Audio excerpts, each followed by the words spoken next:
Support for Starting Small comes from Human Scale, the leading designer and manufacturer of high-performance ergonomic products that help create a healthier work life. All of the products from chairs to standing desk and more are comfortable, easy to use, and sustainable, and great for either the office or the work-from-home environment. With an increase in shifting workplaces, comfort can be especially hard to find. As I run the podcast, I'm in front of my desk for hours a day, from scheduling, researching, interviewing, and more. Human Scale allows me to remain productive without the consequence of body stress to follow. Make sure to check out Human Scale at humanscale.com and use code StartingSmall at checkout to save 20% off your purchase. That's code StartingSmall at humanscale.com, and enjoy the episode. Hello, and thank you for tuning in to Starting Small, a podcast about brand development, entrepreneurship, and innovation in the modern world. In this episode, I'm joined by Drew Whitted, founder of Waggin Water, an on-the-go water solution for pets. Drew explains, just like humans, pets have a desire for clean water as well. Whether you're walking through an airport, a park, on the beach, a pull and peel water bowl may be the perfect solution for your pet. Within just a year of being in business, Drew has locked in major retail partnership deals, such as Target, Camping World, and 7-Eleven. Hello, and thank you for tuning in to Starting Small. Today, I'm joined by Drew Whitted of Waggin Water. Drew, thank you so much for joining me today. Hey, thanks for having me, Cam. Appreciate it. Of course. So I want to start out with your upbringing. So where did you grow up, and what was your childhood like? That's a loaded question, man. I'll keep ESPN highlights for you, but I'm actually here right now where I grew up. I just moved back here in Bloomington, Indiana. I've been living in Chicago the last 15 years, but I just brought my Waggin Water business back here on Christmas Eve. I actually had a U-Haul full of stuff. So I grew up here. I'm sitting next to my mom. I had a single mom when I grew up, and a couple sisters and a brother with really no dad in the picture. So we had we moved around a couple times, and I guess wasn't gifted the best childhood ever in the world, but we had a lot of love, and that got us through everything. And I've always been a really hungry kid since kind of having that upbringing. So I've always been a go-getter, played sports, played basketball through high school and even into college. I went to a small school once I got out of high school, and played basketball for a couple of years. And once I figured out I wasn't going to the NBA, I made a pivot there and went to Eastern Illinois, where I basically almost finished up at, and almost everyone I know thinks I graduated, but I didn't. I had about 5 or 6 credits short, and I just didn't find anything I liked throughout my whole experience in college because they weren't really teaching what I knew I wanted to be at my heart, which was an entrepreneur. They didn't have classes really. And so I remember just my last semester there going to my counselor, and I was like, I don't know what to major in. I was like, I guess general studies, At that point, I just liked being an athlete, and I liked, being educated. I just, in my heart and my gut, I just kind of wanted to do my own thing, quote unquote, but they didn't really have that written up. So I just left and, went and got a job right out of school with a Fortune 500 company at CDW. I think I had to, I don't even think they asked for my, I was just really nervous about trying to get a job because I didn't have those last few credits. I don't think they asked for my diploma or anything, and I somehow got to start at that job. And then immediately after being in that for 2 years, that kind of gave me, hey, Harley, sorry, I got dogs here, guys. No worries. Hence my company, the dog company. Once I was in the professional world, it gave me a good backbone of learning sales and learning how to run how businesses are ran and operating. And then after a couple of years out of college and doing that, my gut was itching at me to do my own thing. And I didn't know what that meant, but I just started kind of following it. And I took a chance on some music stuff with some guys, just kind of managing some music artists. And it was really just my first freedom of just seeing what it would be like to do my own thing, control my own destiny. For sure. Once I had that taste, it was kind of all I needed to start doing that for my whole life. And then I got into much more there, but I'll let you, I'll kind of pause here. And what was the other question there? Yeah. So kind of following up with your schooling, what kind of led you to stop after just having 5 credits left? Not to put you on the spot, but I'm very curious. Right. I don't know, man. It was just a lot of stress because I had, with my upbringing, I was kind of managing myself my whole life. Through college, I didn't have the guidance and the person telling me what to do and what not to do and make decisions. And so I was kind of just always just working at my gut of what to do and letting it tell me what to do. And I saw my friends, basically I felt like I was there too long and not doing anything that I liked, you know what I mean? And I don't know when the right time in life is to pull a plug when you're doing something you don't like, but I just, and you're right. I look back and I'm like, man, I was so damn close. And had I had to use that degree, I would have really regretted it. To be honest with you, if I would have went to get that job at CDW and they would have been like, hey man, I need to see your degree, I would have been like, crap, like why'd I do that? But it got me Yeah. through the brief period I needed to kind of have my degree, until I Yeah, for started doing sure. my own thing. But yeah, it was a pretty, at that age when you're going through college, man, you don't make the best decisions, as I'm sure, like most people Yeah. know out there. So it's like, I was just kind of like, I was like, let me get to a big city. Let me find a good job that I can start with. And then I can start focusing on what I want to do because I don't know. And it's not this, you know what I mean? 100%. So you went on to start your first company, which I saw. Is it Feni in 2014? Correct. Yeah. It's a cashew made from a cashew fruit. Do you know what a cashew fruit is? I don't. No. You know what a cashew nut is? Yeah. Yeah. Okay. It's going to blow your mind, but cashew nuts grow from a cashew fruit. Okay. They don't grow in the USA. They only grow in Brazil and India and very tropical regions. But Hmm. this spirit called Feni, Feni, is made from a cashew fruit, and it's been around in India for hundreds of years. Kind of what tequila is to Mexico, Feni is to India there. So they've been making it a long time. And yeah, my friend BJ and I, we've just been really good colleagues and buddies our whole life with the same kind of outlook on entrepreneurship. We were both hungry and getting out of our last thing that we were both doing and looking for something to do. We would have done anything. If you were like, Drew, make some bed sheets or make, a cup, Yeah. and run with it. We would be like, cool, let's do it. We were just so eager to work together that some lady was like, hey, we know you guys are doing this coconut water, which he was doing. They're like, this liquor in India is very cool. Go check it out. We Googled it, looked up online, and it was all legit enough to where we booked a trip like a month later, and we were in the middle of India and, figuring it all out, watching how it's made and being made. And then once we saw there that every bar, had this Feni there, we're like, well, it has some tradition. It has legs. It's made from a fruit. It's not like someone's making in their backyard, with whatever. So we're like, let's bring this to the U.S. And, very naive about how difficult it was to bring, like I just told you, what's a cashew fruit? Almost everyone in America doesn't know what the hell cashew fruit is. So I had that, it's basically like every time you're telling someone about it, it's the first time they've ever heard of it. So like, For sure. when it's the first time you've only heard of it, like, are you going to remember it and buy it when you see, there's so many layers to like building that long term. Yeah. And there's so many dollars that go into that where you can start something a lot easier, when you don't have to do all that. So as cool as it was and much of the traditional thing it wasn't our ticket to where we want to go, which some people are maybe passionate about Feni and just want to start it because that's their thing and their passion. This was just more of like, our, a ticket to the next step kind of. And so we didn't have enough, it just didn't have enough juice in it for us. Got it. So from here, you continued on moving into the beverage industry with creating Minute Mixology and the Rosé Spritz. Was this with the same co-founder then? Correct. Yeah, we just really good buddies. BJ, just again, both kind of alpha male athletes. He played college football. I played college basketball. I was a point guard. He was a quarterback. We just have really good synergy. Hey guys. And so we once we were in it together, we have investors that we brought on, right? So like my friend, my family, my mom invested in our first Feni, and like once we had some friends and family invested, we didn't like just like throw that one away and leave. We actually kind of kept everyone on board and just pivoted. So we pivoted naturally to this cocktail mixer because really the liquor I was selling, every time we would serve it to someone, we would have to make it in a cocktail. So I was making like margaritas and Moscow mules just with Feni. So over time, and we would use fresh lemons and really fresh ingredients because our liquor wasn't honestly the best. So the more fresher stuff, the better it tasted, honestly. So from years of making this and serving these cocktails to people, we realized they really liked fresh, good cocktails quickly, but they didn't know how to make them at home. They would be like, well, how do I go, I have to buy ginger and this and do this. Like, I don't want to do all that. So that's when we kind of pivoted naturally to doing this cocktail mix. We're like, let's make a quick cocktail mix that people can make at home, easy, and it's all Whole Foods approved ingredients, and it's very easy. So we called it Mixology. It was just a little dive off of this liquor that we were doing. And that gave us a bigger platform. Our first year we probably did 300,000 sales. We had a lot of campers and tailgaters and kind of, airline, just travel industry.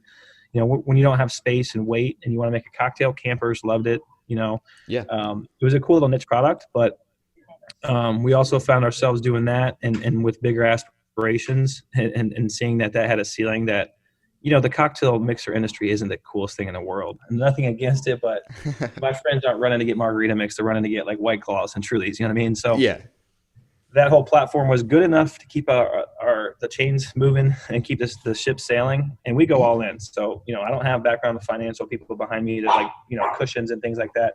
Once we're in, you got to pivot quickly and keep moving, keep the ship sailing.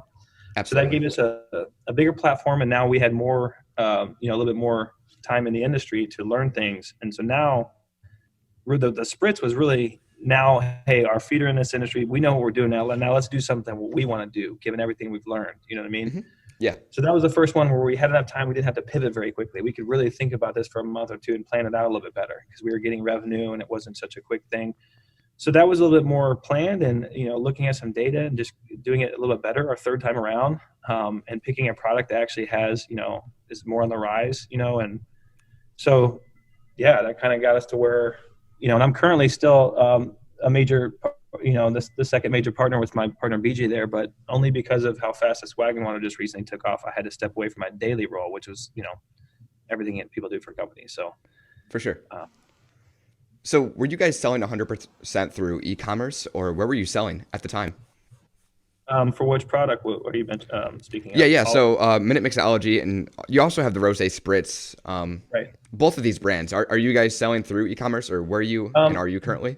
Those, yeah, both of them. We do dabble. We do have e-commerce for both those brands. The Minute Mixology one was more of. We had a lot of specialty. We also had it through KeHE, like a national, grocery distributor who Yeah. distributes to a grocery store. So we Okay. were selling it in big, Meyer, big grocery stores. So we would have to have a distributor for that.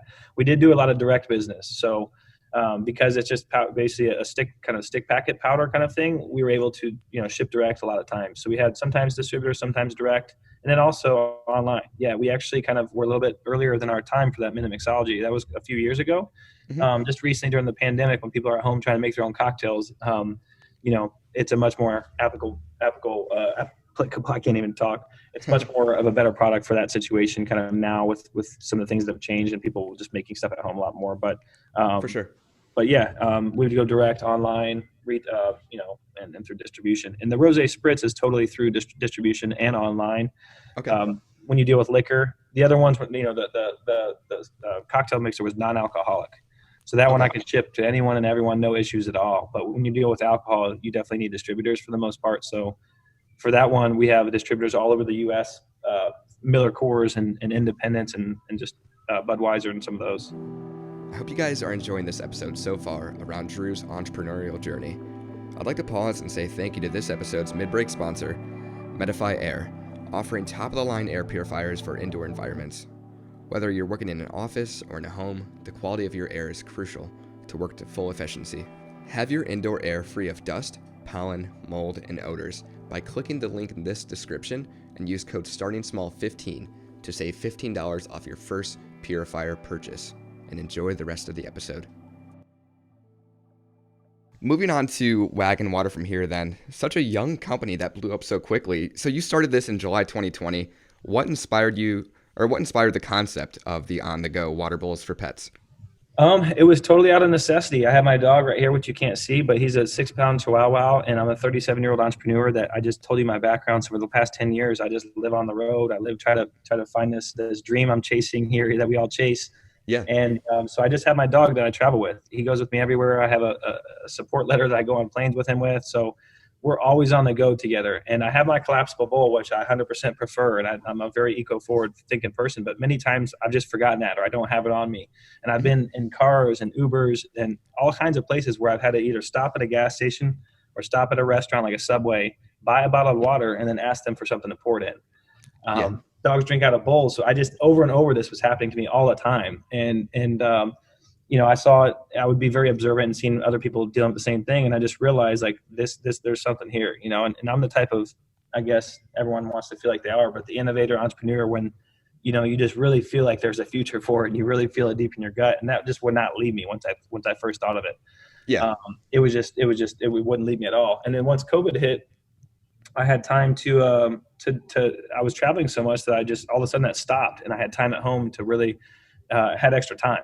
And so I'm Yeah. like, putting water in a bowl to me was like in my head after I'd already done a liquor, a cocktail mixer and a spritzer. And I've worked with co-packers and all these other people and ingredients and stuff. I'm like, dude, putting water in a bowl can't be that hard. You know what I mean? Like I'm thinking in my head.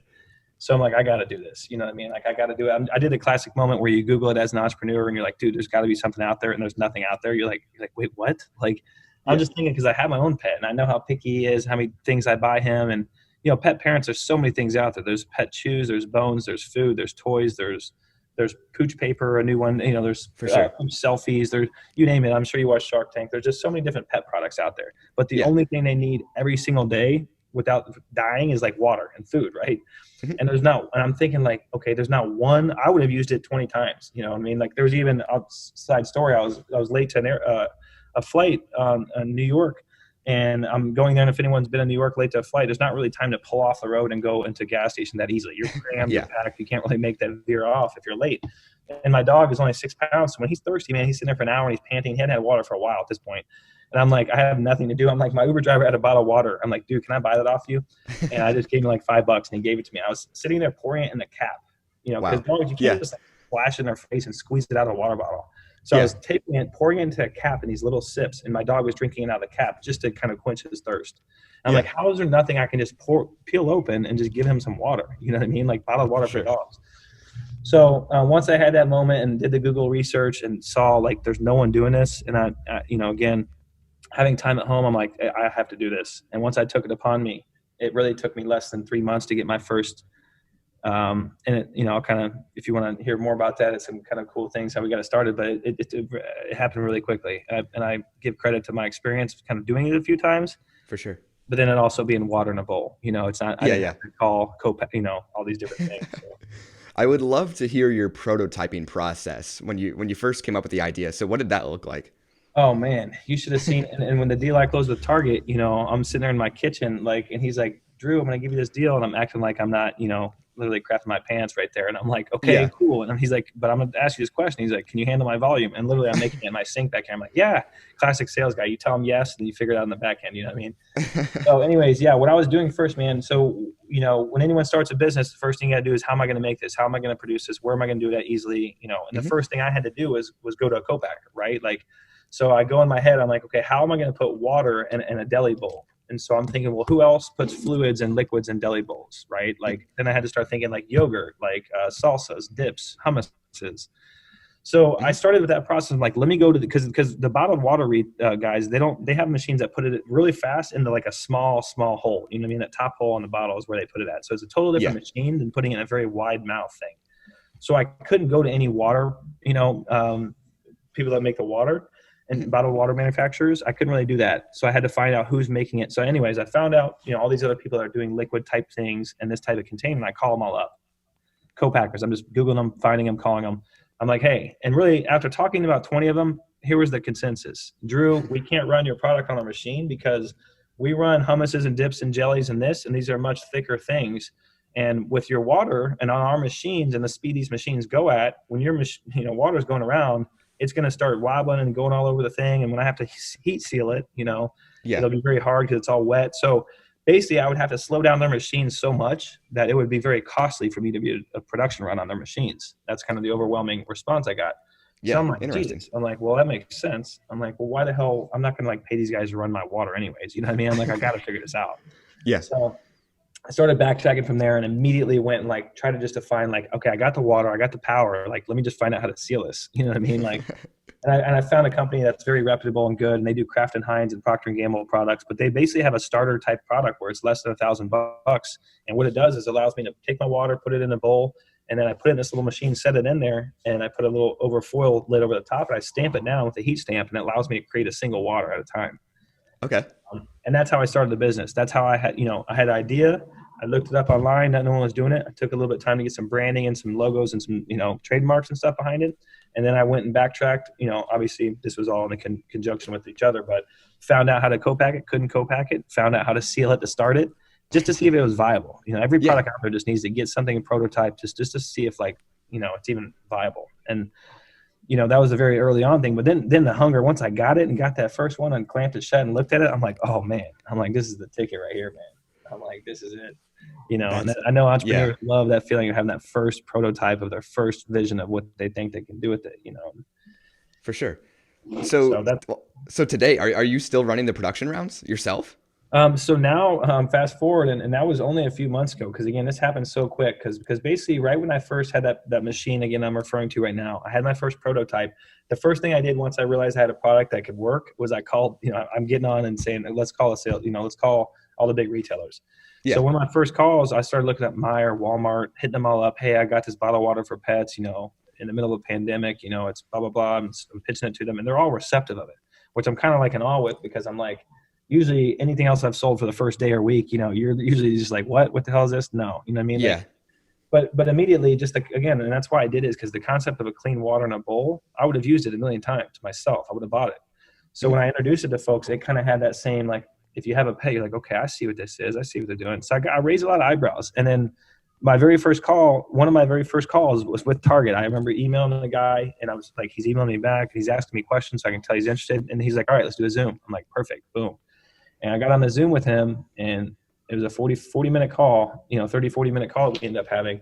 And he's like, Drew, I don't have any rebuttals for this. He's like, I've been doing this position 12 years. He's like, I'm the senior buyer here. And I was telling him, I'm like, dude, you open my product in front of any dog in America and it drinks it. You know what I mean? Like, yeah, I bought my dog so many different treats and bones where I put it in front of him. He doesn't use it.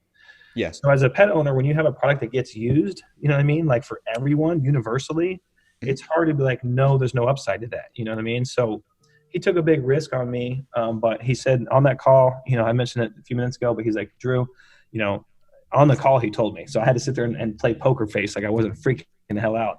But he's like, Drew, I'm okay. I like what I see here, man. I really think you got something special here. I want to build it with you. He's like, I'm going to put you in a lot of stores. He's like, we got to get our pack size together. He's like, I only have about 2 weeks left. He's like, can you work with me on that? Wow. I didn't even have a pack size yet. I didn't have my 6-pack, 12-pack. I hadn't done any of that. I was kind of your classic sales guy selling it like I was, right? I was like, yeah, I got all this. So he's like, all right, we have 2 weeks. This was like in, September-ish, August, September-ish. He's like, we have 2 weeks. Me and him went back and forth. I had to like even give him my pricing before I even knew what it was going to be, because I hadn't even built it back. So he's like, give me your pricing, give me all this. They set me up as a partner of this, and I'm flying through in my head. I'm like, holy crap. I'm like, now I got to really do this. You know what I mean? Like now I got 1,200 Target stores. Yeah. So he asked me 3 times on the call, Drew, I know you're just putting water in a bowl, but can you handle my volume? He's like, people think they can handle Target's volume, but can you handle my volume? I was like, and then when I told him yes, I looked him in the eye in Zoom, oh man.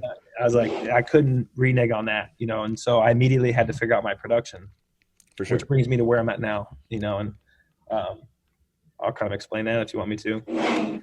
Yeah. Before production, when you got this deal, did you have to acquire any funding? Like, did this require an up payment in production, or did they come and did you invoice them first, or what did that look like? Well, yeah, once I got the way that it works with these retailers and products is once you, in a big retailer, they give you enough time. So when they tell you they're going to be in there, you're actually not going to be in there for another like 4 months, right? On their next set, their next reset that comes up. So once he told me I was going to be in 1,200 stores for the next whole season right here, and they're also in for the long run because they don't really bring in a product that's never had any sales. I had no sales, nothing. I had no relationships with this guy. I had nothing in the pet industry. It's not like it was like Greenie's doing a new SKU that was brand new. This is a brand new category, no sales, no SKUs, 1,200 Target stores. I'm like, okay, now I have to really get things in order, right? So when I got the word that he was going to do it, it's then more of a process of getting everything set up now to be able to handle when that does go live. So when he told me about it, it was around October, September. And he's like, in the next month, they were launching digitally. So I shipped my first PO to Target in October. That's how quick I had to get crap together. So that included funding too. I've raised, a little over probably $50,000 total to date right now, because what happened there was when he told me I was going to be in all the stores, I had to come into crossroads with myself. And even though it was only a couple months into the business, I had to say, okay, if you're really going to do this, you got to invest in it and do it right. If you believe in this business, you got to do it right. So I invested in this machine that I have behind me here in my new 4,500 square foot warehouse I'm in right now that has a dock here. I have my machine, which is an $80,000 machine from the same one that Kraft and Heinz and people use to seal up their mustards and their cups and their things. So I basically had to like kind of get everything in line to be able to support my whole next year here of now having this new category in Target. You know what I mean? Yeah. I had to really put the backbone in place so that we can really operate here with ease and with confidence with our new partners. So that's what I did. And then, when I got the word from them around the September timeframe, it was a quick 2-3 months. It was the longest 2-3 months of my life, actually, of funding, getting my machine that I had to, again, learn and find, make sure it was good enough to buy, and then buy it, execute that. All my materials I had to buy, you know what I mean, and do that. So I really had to immediately, day by day, get to work quickly to, again, keep my word to that guy that I'm not going to like miss any of his orders. And those orders came quick, they came fast, and they came big. And, I was on the shelf in January 1st. Actually, they did it earlier. So it was like the last week of December. I was, first they do the digital launch because that was easier for them to do. And then my set started basically in December.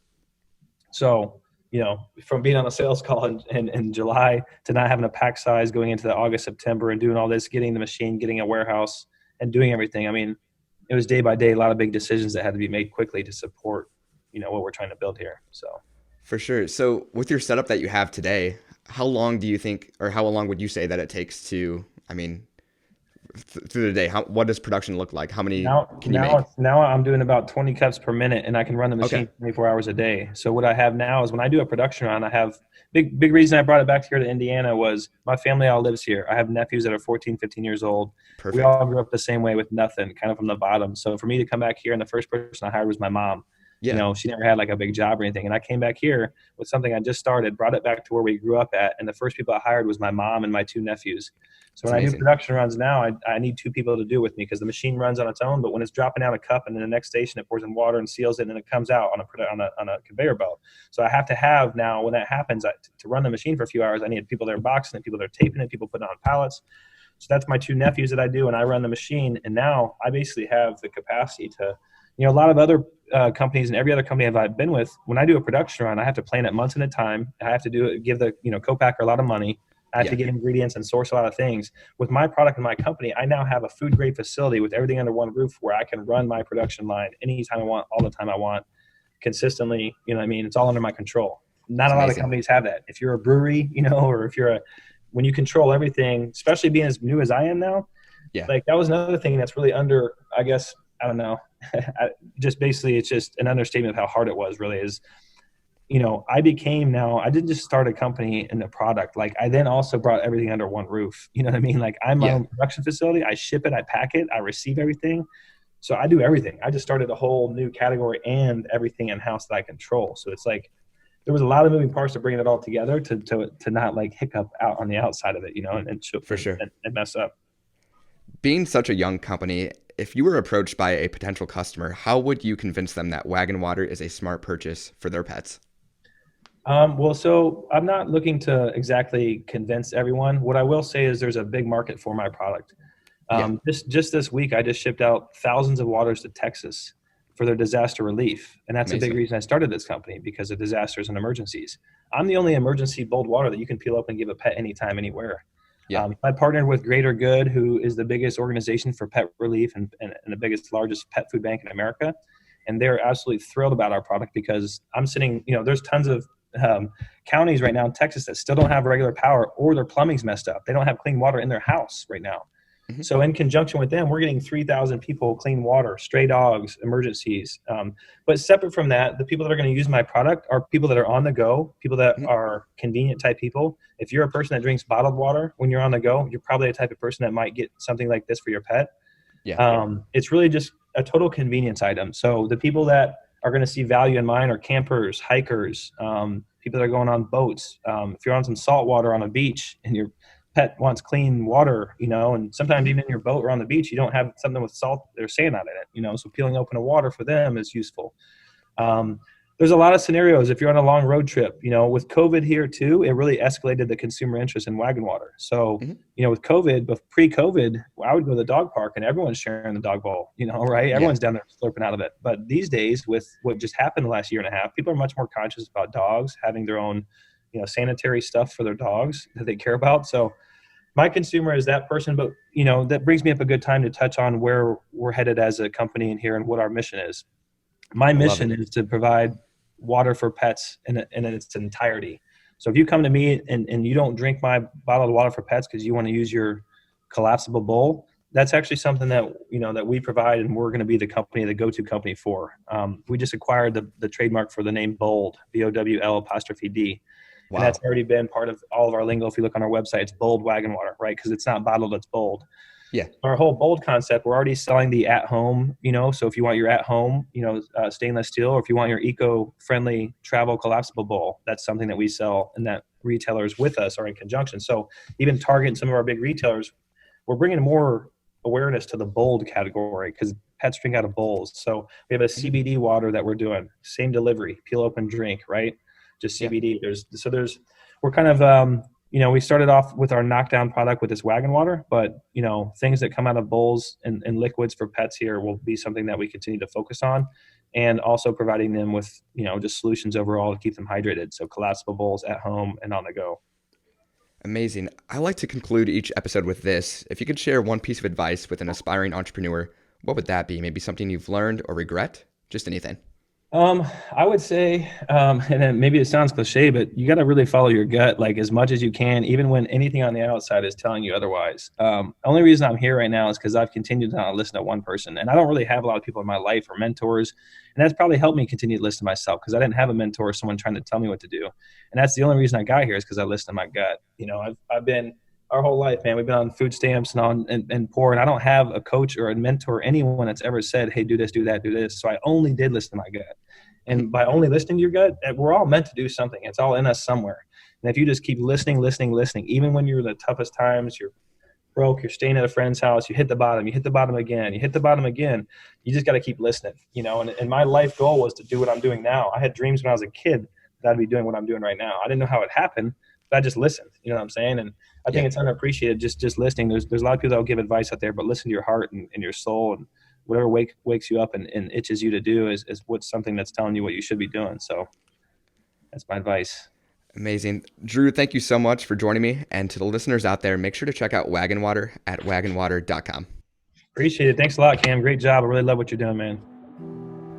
Hey, thank you for listening to this episode of Starting Small.